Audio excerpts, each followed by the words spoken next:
지난주에 좋은 일 있었죠? 네, 우리 소비 쿠폰 받았죠? 우리 청주는 18만 원을 주더라고요. 이걸 어디다 쓸까 고민 중입니다. 저는 여기 동사무소를 갔는데 52명이 대기하고 있더라고요. 그런데 빨리빨리 처리를 해줘서 한 10분 정도밖에 안 기다렸어요. 그런데 이 소비 쿠폰을 악용하는 사람들이 있어요. 좋은 의도로 쓰라고 했더니 당근에 올려 15만 원짜리를 13만 원에 팝니다. 올렸다가 난리가 났죠. 그런데 이제 당근에서 못 팔게 하니까 이제 쿠폰깡을 해요. 쿠폰깡. 쿠폰깡이 뭔지 아시죠? 미용실에 가서 머리를 안 해. 대신 돈으로 받는 거야.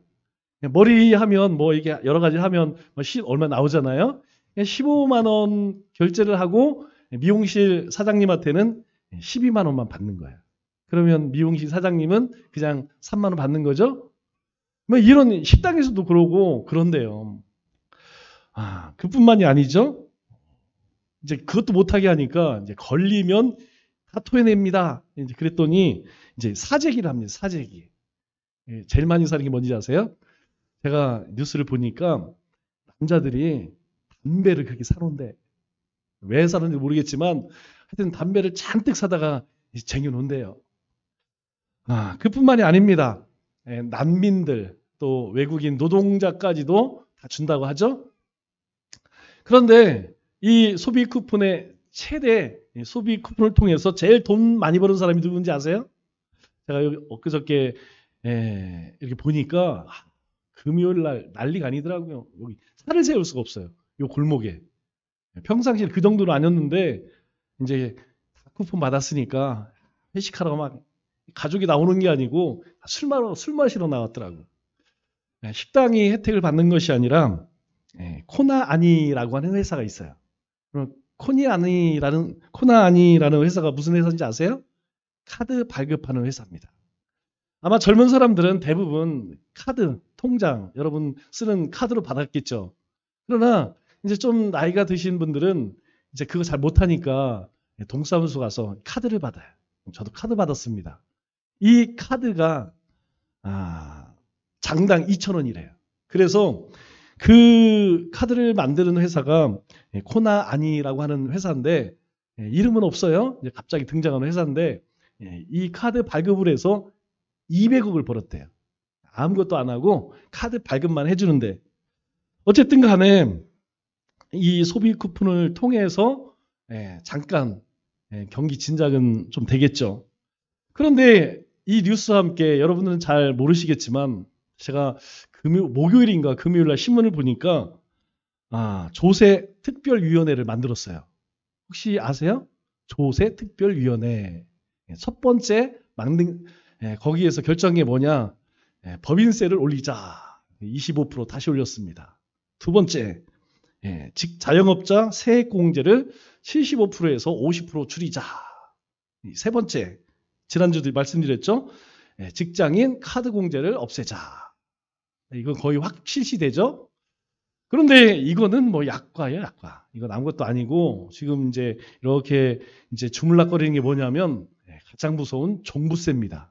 종부세가 뭔지 아시죠? 집이 없으신 분들은 걱정 안 해도 돼요. 집이 있으신 분들은 종합부동산세, 일명 부자세라고 그러죠. 집 가지고 있으면 한국에서는 부자 취급을 받으니까 집이 있으신 분들은 이 종부세가 이제 얼마만큼 나올지 모르겠어요. 그럴 수밖에 없죠. 왜냐하면 수입은 적고 지출이 많으면 어려울 수밖에 없습니다. 이건 뭐 개인이나 가정이나 뭐 나라나 다 마찬가지죠. 그래서 우리가 이제 그런 이야기들을 많이 해요. 2020년에 진중권이라고 하는 분이 책을 썼는데 책 이름이 한 번도 경험하지 못한 나라. 혹시 여러분들이 이 시대 트렌드를 좀 읽고 싶다, 알고 싶다 그러면 이런 책을 좀 보시면 시대가 어떻게 흘러가는지 좀 알 수가 있습니다. 이 책에 뭐 많은 내용들이 있어요. 그런데 이 책에서 이야기하는 핵심은 무엇이냐면 민주주의가 어떻게 파괴되었는가 라는 내용이에요. 그래서 뭐 우리나라뿐만 아니라 세계 여러 나라, 특히 남미 있죠? 뭐 브라질, 아르헨티나, 뭐 베네수엘라 이런 나라들이 잘 살았어요. 예, 다 4만 달러, 5만 달러 됐던 나라들입니다. 그런 나라들이 어떻게 무너져 갔는가를 우리 상황에 비추어서 이렇게 쓴 책인데 꽤 잘 쓴 책이더라고요. 예, 한번 시간이 되시면 쿠폰도 받으셨는데 사서 보시면 유익이 될 겁니다. 2023년에 마이크로소프트라고 하는 회사에서 인공지능 언어 모델을 만들었어요. 그게 뭔지 아세요? 챗 GPT라는 거죠. 챗 GPT는 뭐냐면 인터넷에 있는 많은 그런 자료들을 이 인공지능이 스스로 배워요. 자기 스스로 막 배워서 우리가 궁금해하는 것을 대답을 해줍니다. 이게 좋은 거는 돈을 좀 내야 돼요. 근데 무료로 사용할 수 있습니다. 제가 한번 물어봤어요. 심령이 가난한 사람은 어떤 사람입니까? 제가 딱 입력을 했더니 이 GPT가 뭐라고 이야기하느냐. 단순히 물질적 가난을 말하는 것이 아니라 자기 자신이 영적으로 부족함을 깨닫고 하나님 앞에서 겸손한 사람입니다. 이렇게 대답을 해요. 대단하지 않아요? 그래서 제가 그러면 어떻게 하면 이 마음이 가난한 사람이 될 수 있어? 이렇게 물었더니 이 GPT가 이렇게 대답을 합니다. 단순히 겸손해지려는 노력만으로 되는 것이 아니라 하나님 앞에서 자신의 진짜 모습을 정직하게 고백하는 것으로 시작됩니다. 이렇게 답을 해요. 여러분 섬뜩하지 않아요? 제가 이 대답을 보면서 아니 나보다 GPT가 훨씬 나. 그런데 제가 무슨 생각이 드냐면 아니 이 챗 GPT도 아는 것을 우리는 왜 못할까? 이 생각이 들더라고요. 아니 기계도 아는 걸 왜 우리는 그것을 생각하지 못할까? 여러분 그렇지 않습니까? 무서운 시대인 것 같아요. 아브라함은 75세에 고향을 떠납니다. 그리고 86세에 겨우 몸종에게서 아들 하나를 얻게 되죠. 그 아들이 누구예요? 바로 이스마엘입니다. 이스마엘 뜻은 무엇이냐면 하나님이 보신다라는 뜻이에요. 그런데 하나님은 이 이스마엘이 약속의 아들, 언약의 아들이 아니다. 이렇게 말씀을 하십니다. 그럼에도 불구하고 아브라함은 하나님의 약속을 믿었고 언약의 아들을 계속해서 기다립니다. 그 하나님의 언약이 이루어지기까지 또다시 14년이 흘러야 했죠. 믿음의 현실이란 바로 이런 것입니다. 우리가 약속을 받을 때는 당장 이루어질 것 같지만 믿음이라는 것은 오래 믿고 오래 견디고 오래 참고 또 오래 기다리는 시간을 요구한다는 것이죠. 이삭은 바로 오랜 믿음의 열매이자 또 오랜 시간의 열매라는 것입니다. 이삭의 뜻이 뭐죠? 웃음이란 뜻입니다. 하나님께서 천사를 보내셔서 낙심한 사라에게 야, 내가 하늘의 별처럼 후손을 주겠다. 그렇게 하나님께서 약속을 다시 한번 재확인시켜 줄 때에 사라가 피식 웃어요. 아니 내가 경수가 끊진 지가 얼만데 아들을 낳아. 어이가 없는 거죠. 그래서 그 웃음대로 이삭 이렇게 이름을 짓게 했죠. 우리가 꼭 신앙생활하며 기억해야 할 것이 무엇이냐면 하나님의 약속을 잊어서는 안 됩니다. 하나님의 약속을 비웃어서도 안 됩니다. 하나님은 반드시 약속을 지키시는 분이에요. 여러분들이 성경을 우리가 매일 저녁마다 읽잖아요. 여러분 성경을 읽으면서 또 아침에 우리 큐티를 하면서 깨닫는 게 뭡니까? 이미 하나님께서 이스라엘 가운데 약속하신 이 선지자를 통하여 하신 모든 말씀들이 다 이루어졌다는 사실이에요. 에스겔 선지자를 통하여서 이스라엘 백성들에게 책망도 하시고 경고도 하시고 그리고 회복의 약속을 하십니다. 그대로 다 이루어졌어요. 우리가 알다시피 에스겔 선지자는 1차 때에 포로로 끌려갔습니다. 여호야김 시대죠. 그 다음 아들이 여호야긴, 그 다음에 시드기야 왕이에요. 아직 기회가 있었습니다. 그래서 하나님은 에스겔에게 지금이라도 안 늦었다. 지금이라도 하나님 앞에 회개하라. 그런데 이스라엘은, 남유다는 어떻습니까? 하나님 말씀에 귀를 기울이지 않고 애굽 쫓아가요. 바로에게 도움을 요청합니다. 결국 이스라엘은 완전히 패망하게 되는 것이죠. 왜요? 이 하나님의 약속이, 하나님의 말씀이 이루어질 것을 믿지 않았습니다. 다시 이야기해서 하나님의 말씀을 무시하고 하나님의 말씀을 경홀히 여겼다는 거예요. 오늘 우리에게 하나님이 주신 약속이 뭡니까? 주 예수를 믿으라, 그리하면 너와 내 집이 구원을 얻으리라. 우리는 하나님의 것이 되었다는 거예요. 예수님을 영접하는 순간 우리는 하나님의 백성입니다. 자, 여러분 자녀들이 어디에 있든지 부모의 관심은 어디 있어요? 예, 부모의 관심은 항상 자녀에게 있습니다. 예, 성적표가 붙었어요. 다른 아이들이 몇 등 했는지 관심 없습니다. 내 자녀가 몇 등 했는지 달리기를 합니다. 내 자녀가 몇 등 했는지 여기에만 관심 있지, 옆집 철수가 뭐 1등을 했는지 2등을 했는지 관심 없다니까요. 하나님도 똑같다는 거예요. 하나님의 관심은 항상 하나님의 백성들에게 있습니다. 오늘 김 집사가 어떻게 지내고 있나? 오늘 박 권사가 어떻게 지내고 있나? 하나님은요, 매 순간 하나님의 백성, 그 백성들에게 관심이 있다는 것입니다. 그렇기 때문에 우리는 이 약속을 붙들고 살아야 돼요. 이삭은 태어나는 순간부터 시기와 질투를 받죠. 누구에게? 바로 이스마엘의 엄마 하갈이죠. 하갈은 여종이었습니다. 그런데 이 하갈이 이스마엘을 낳고 싶은 것이 아니에요.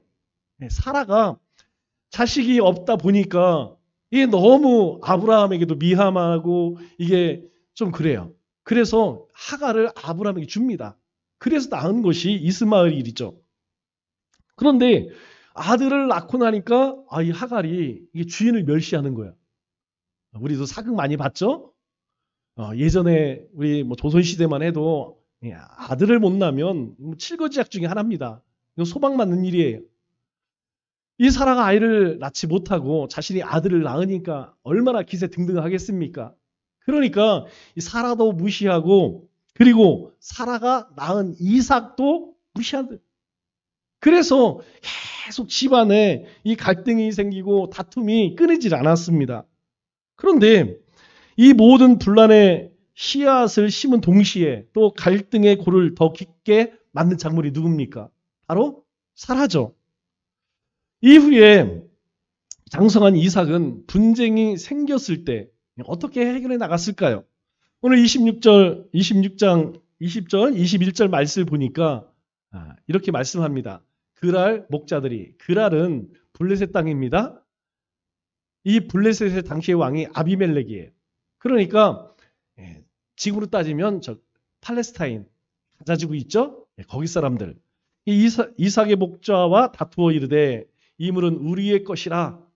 아니, 우물 판 것은 이삭인데 이 블레셋 사람들이 이 우물은 우리 거야 뺏어버려요.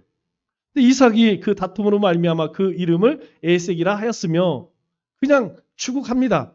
또 21절에 보니까 다른 우물을 팠어요. 그래 또 와 이야기해. 이 우물도 우리 거야. 그랬더니 이 이삭이 그래 알았어 주고 떠납니다. 이삭은 누군가를 시기하거나 누군가의 소유를 뺏을 사람이 절대 아니었다는 것이죠. 왜냐하면 이삭은 성실하게 일해서 번 돈으로 재산을 늘린 부자였기 때문이죠. 물론 하나님께서 축복해 주셨어요. 오늘 본 말씀 바로 앞에 12절 이하의 말씀을 보면 이 이삭이 농사를 짓는데 100배의 수확을 얻습니다. 상상할 수 없는 거죠. 우리가 보통 2배, 3배까지는 머리를 잘 쓰고 지혜롭게 하면 벌 수도 있어요. 그러나 30배, 60배, 100배는 하나님의 축복을 상징합니다. 하나님이 축복하지 않으면 그렇게 거둘 수 없다는 것이죠. 그래서 이 이삭이 창대해지고 왕성해지고 거부가 되어서 가축과 종들이 심히 많아졌다 이렇게 말합니다. 이것은 하나님께서 이 이삭과 함께 하심으로 이삭이 받은 축복을 의미하는 것이죠. 그런 이삭을 이 블레셋 사람들이 시기를 합니다. 여러분 우리도 그렇잖아요. 아니 내 아이는 잘 안 돼. 그런데 남의 아이는 보면 그냥 막 공부도 잘하고 좋은 학교 가고 좋은 데 취직하고 축하한다라고 하지만 속은 좀 쓰리죠.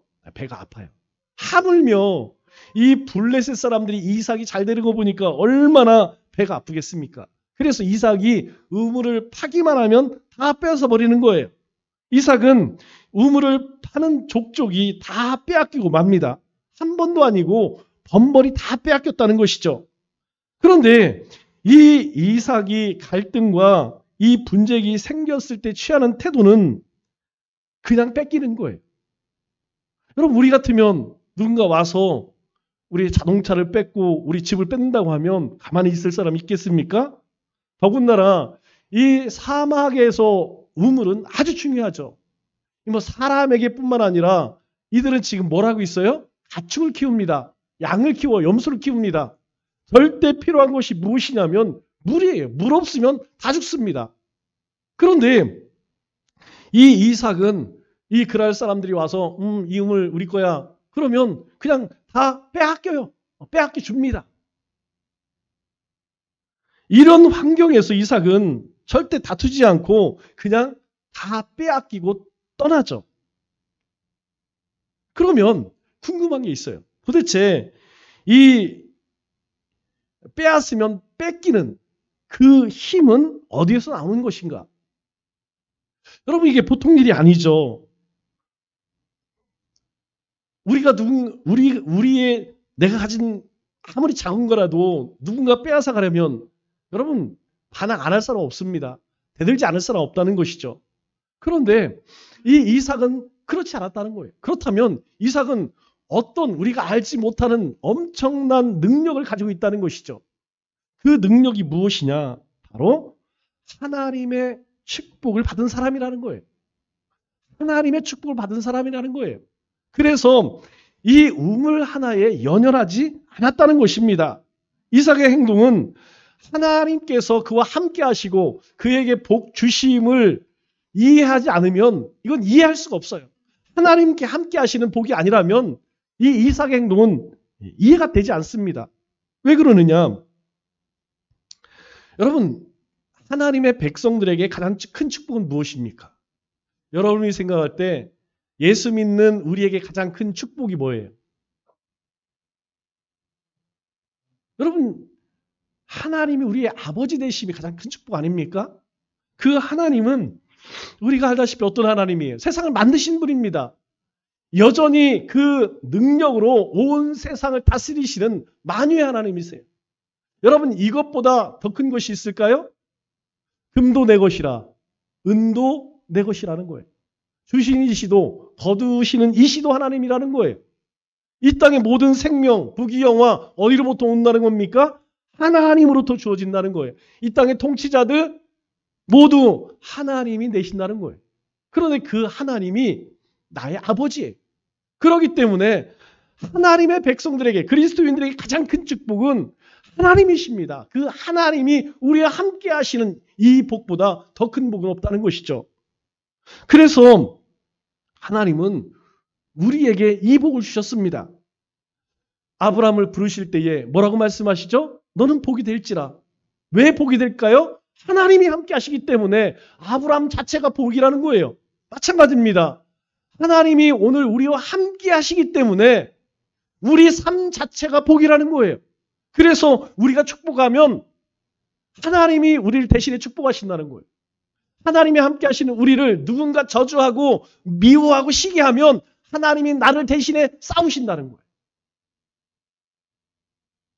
뿐만 아니라 하나님 우리를 축복의 통로로 여기셨어요. 우리가 축복의 통로입니다. 통로 아시죠?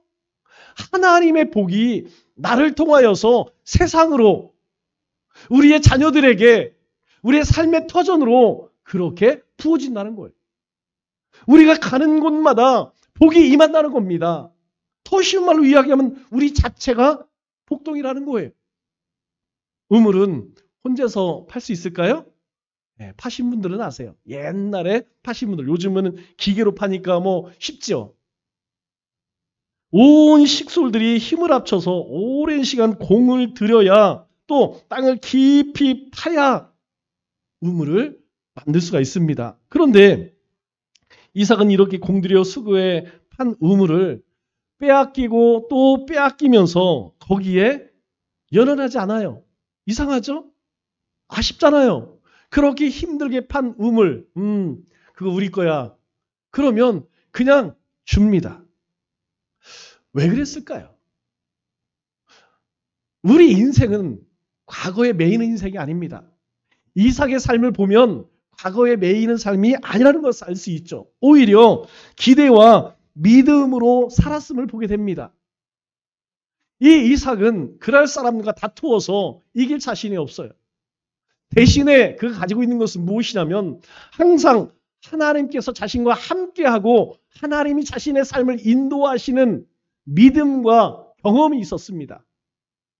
그래서 그들과 다투지 않고 그들이 우물 내놔 그러면 주고 하나님이 자신의 삶 속에 행하실 일들을 기대하며 그 하나님을 믿음으로 바라보며 나갔다는 것이죠. 이삭은 언제나 과거를 돌아보지 않고 미래를 바라보며 나아가는 삶을 살았다는 것입니다. 믿음은 그런 것이에요. 빼앗기고 또 빼앗기는 것은 단순한 이름이 아닙니다. 그것은 하나님이 이삭을 믿음의 길로 인도하시는 믿음의 사건이라는 것이죠. 이 땅의 모든 싸움은 어떤 싸움이죠? 더 많이 가지려고 하는 소유의 싸움입니다. 그런데 예수님은 우리에게 베풀라는 거예요. 많이 소유해라 이런 말씀 안 하십니다. 많이 창고에 쟁여놔라 이런 말씀하지 않으세요. 너희에게 뭔가 있다면 베풀고 나누어라 주라. 그러면 내가 후이 누르고 차고 넘치도록 부어주겠다 이렇게 말씀하시죠. 이 세상 이치와는 전혀 다릅니다. 하나님께서는 주라는 거예요. 베풀라는 거예요. 왜? 그때 하나님을 경험할 수 있다는 것입니다. 우리가 하나님은 살아계십니다. 전능하십니다. 하나님 부족함이 없으십니다. 그 하나님을 내 삶 속에서 경험하게 된다는 거예요. 언제? 소유가 아니라 베풀 때에 심지어 누군가가 빼앗아갈 때에 기꺼이 주는 것입니다. 그러면 내 삶에 하나님의 그 살아계심을 하나님의 놀라운 능력을 경험하게 된다는 거예요. 그래서 이삭은 에색을 돌아보지 않습니다. 신나를 아까워하지 않아요. 다른 곳으로 떠납니다. 22절 말씀을 보니까 이삭이 거기서 옮겨 다른 우물을 팠더니 그들이 다투지 아니함으로 그 이름을 르호봇 이렇게 부릅니다. 예, 뺏어요. 떠납니다. 또 파요. 뺏습니다. 떠나요. 또 팝니다. 그런데 그 이름을 르호봇이라고 했는데 그 르호봇을 팠을 때에는 더 이상 다투지 않았다 이렇게 이야기해요. 빼앗기지 않았다 이렇게 이야기합니다.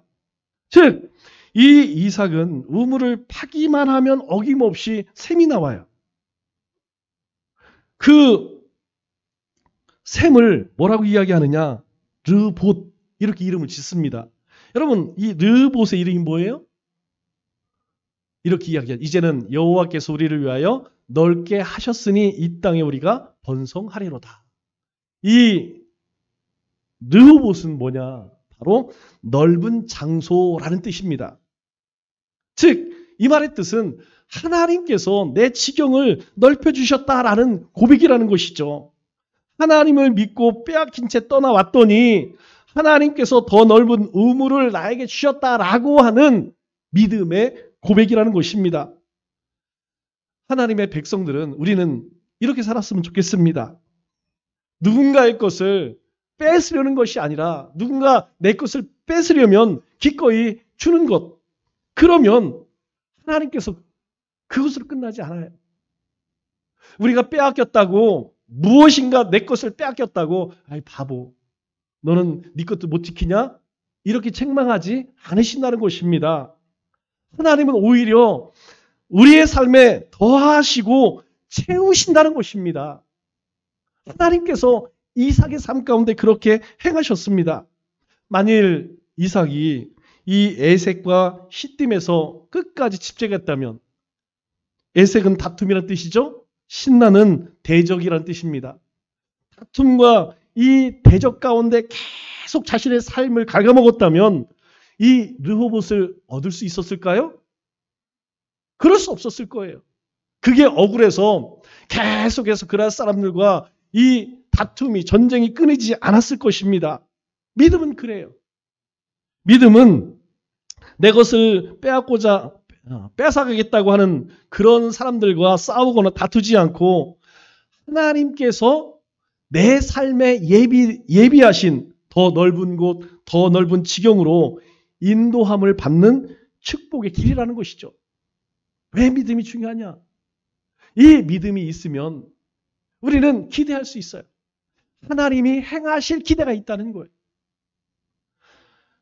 하나님은 야베스를 이렇게 축복하십니다. 역대상 4장 10절 말씀을 보면 보이시나요?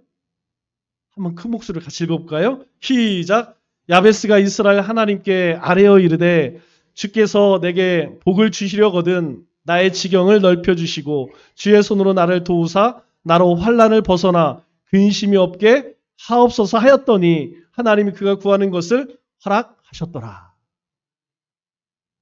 여러분 기도하실 때 이 기도하세요. 내게 복을 주시려거든. 이전 성경에는 복에 복을 더하사 이렇게 말씀하죠.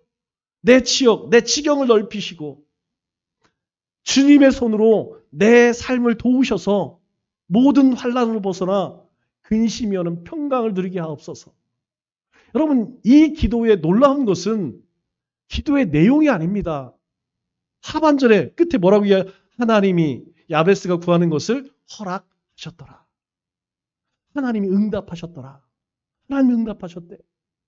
하나님께서 구하는 것이 합당하지 않으면 응답하실까요? 아닙니다. 응답하지 않으십니다. 그런데 하나님 마음에 합한 기도라는 거예요. 하나님이 받으시는 기도라는 거예요.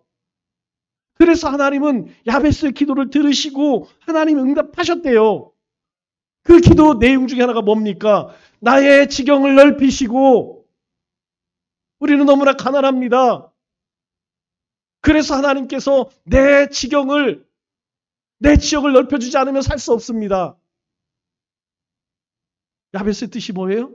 고통입니다. 괴로움이란 뜻이에요. 너무나 가난한 집안이에요.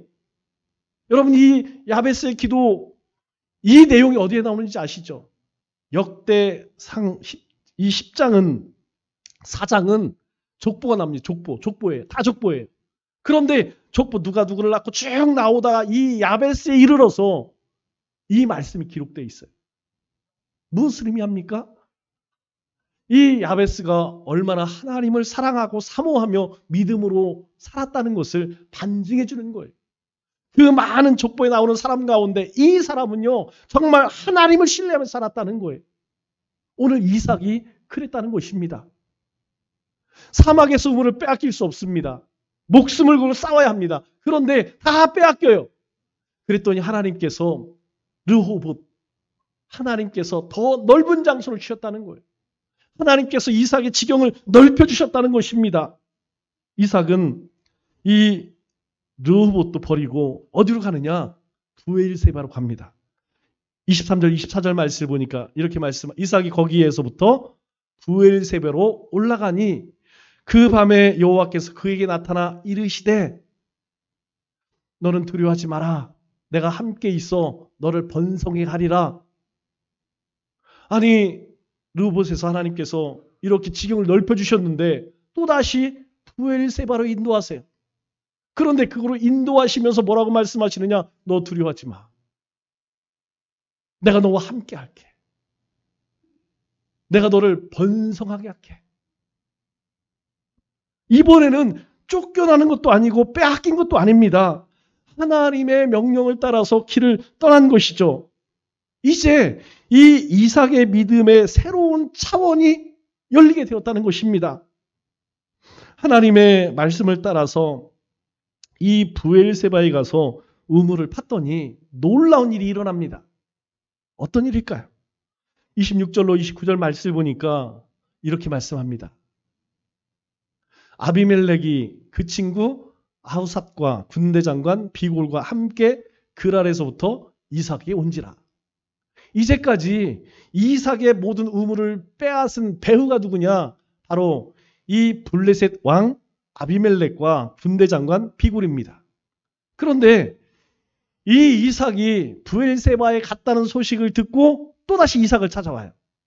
그런데 이렇게 이야기합니다. 27절에 이삭이 그들에게 이르되 너희가 나를 미워하여 나에게 너희를 떠나게 하였거늘 어찌하여 내게 왔느냐. 야, 니네가 나를 하도 싫어해서 니들이 보기 싫어하는 니들하고 가까이 있지 않고 내가 여기까지 이렇게 왔는데 왜 나를 찾아왔느냐 물어요. 그랬더니 28절에 그들이 이 블레셋 왕과 군대 장관이 여호와께서 너와 함께 계심 우리가 분명히 보았나니 우리 사이 곧 우리와 너 사이에 맹세하여 너와 계약을 맺으리라.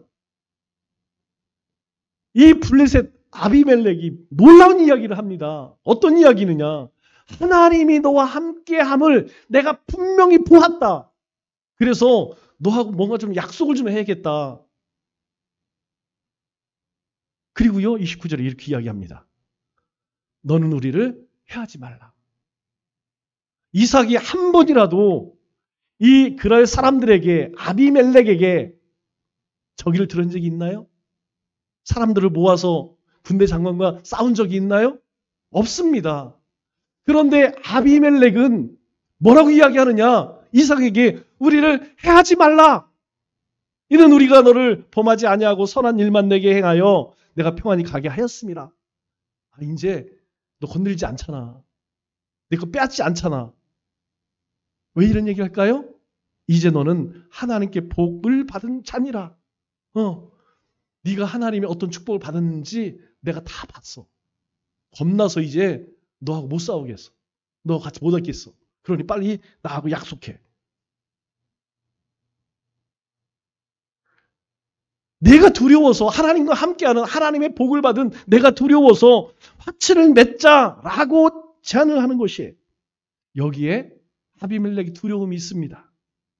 하나님이 함께 하시는 이삭을 자기 힘으로는 감당할 수 없다는 것을 이제 비로소 깨닫게 된 것이죠.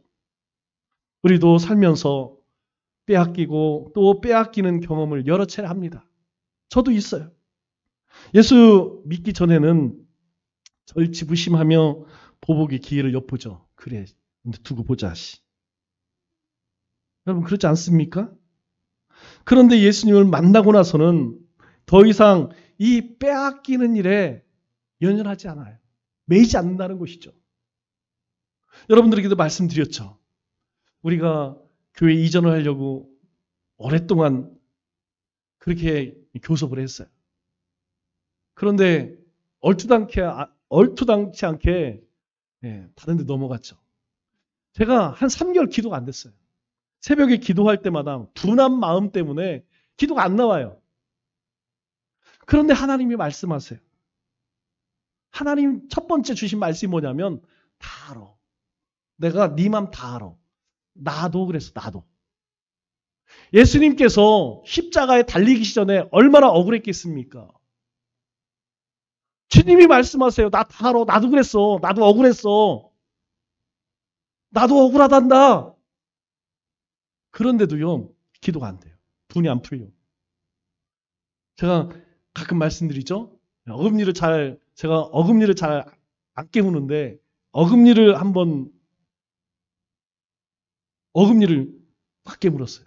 하나님 그거 갖고 안 됩니다. 주님 그거 갖고 안 됩니다. 그런데 주님께서 그런 말씀을 하세요. 우리가 잘 알고 있는 드보라가 야빈과 전쟁을 벌이죠. 그때 부하를 보냅니다.